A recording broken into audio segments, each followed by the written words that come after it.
8e question. Yolande de Dodswell. Dodswell. J'aime ça dire ça, Dodswell. Where are you from? Dodswell. Il me semble que ça fait très bien dans un film. Yolande. Mon père nous a laissé une grosse fortune.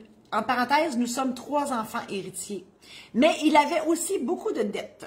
Est-ce qu'on doit payer ces dettes si nous acceptons l'héritage? La réponse, c'est oui. Est-ce qu'on doit payer toutes ces dettes? Je comprends, là, il y en a un où vous ne voulez pas payer nécessairement. Visiblement, il y a quelqu'un qui ne veut pas payer l'autre. Ça, c'est parce que tout est en majuscule. Je sens votre désarroi, tu sais, ça me tente pas. Un héritier qui a accepté, on peut faire parler des mots, hein, quand même en majuscule, il y a toujours quelque chose. Un héritier qui a accepté la succession s'aperçoit par la suite qu'une importante partie des dettes, on recommence. Un héritier qui a accepté la succession s'aperçoit par la suite qu'une importante partie des dettes du défunt lui a été cachée. Oh! Est-ce qu'il peut revenir sur son acceptation? OK. Oui, mais il y a un délai pour renoncer à une succession. Puis là, je reviens là, sur toutes les dettes. Là.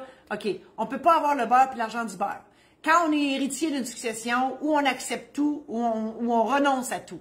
On ne peut pas prendre les biens, l'actif, puis renoncer au passif, ça serait trop facile.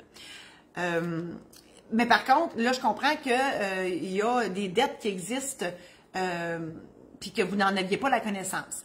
Normalement, quand on n'est pas sûr, tu sais, des fois, on dit « Ah, je ne suis pas sûr si ça va être even, cette affaire-là », on fait un inventaire chez le notaire, on fait un avis de clôture d'inventaire dans le journal, dans les médias, pour consigner cet inventaire. En fait, cet inventaire-là est consigné chez le notaire et les créanciers, donc de votre père, en l'occurrence, il faut qu'ils viennent dire « il me devait de l'argent ».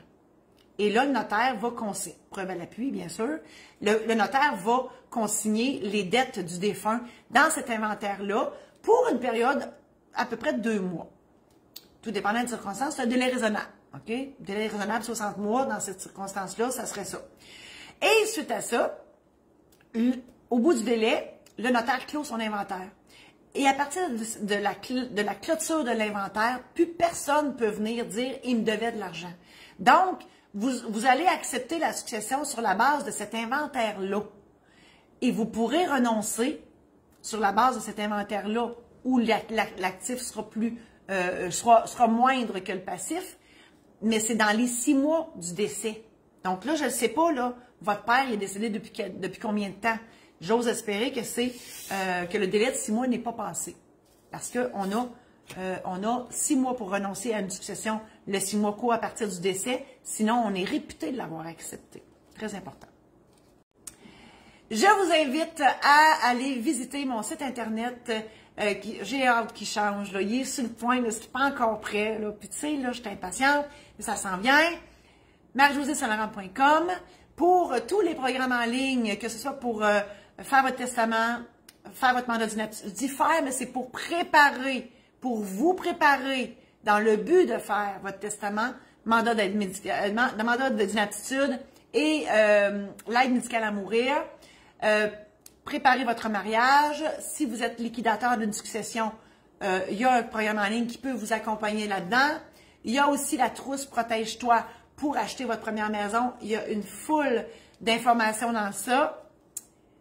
Sur mon site internet de la Maison d'édition Saint-Laurent, il y a, c'est maisondéditionsaintlaurent.com, il y a les aides mémoire. Donc, si vous ne voulez pas avoir le programme en ligne, mais vous voulez avoir quand même l'outil d'aide mémoire, ils sont disponibles aussi. Martine est tout en train de vous mettre les liens.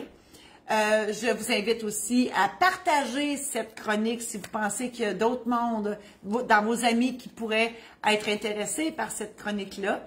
Et bientôt, j'aurai aussi un podcast.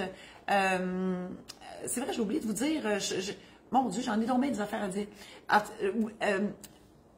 Bref, je vais revenir là. J'essaie de couper parce qu'on fait du montage, puis là, il faut que je recoupe.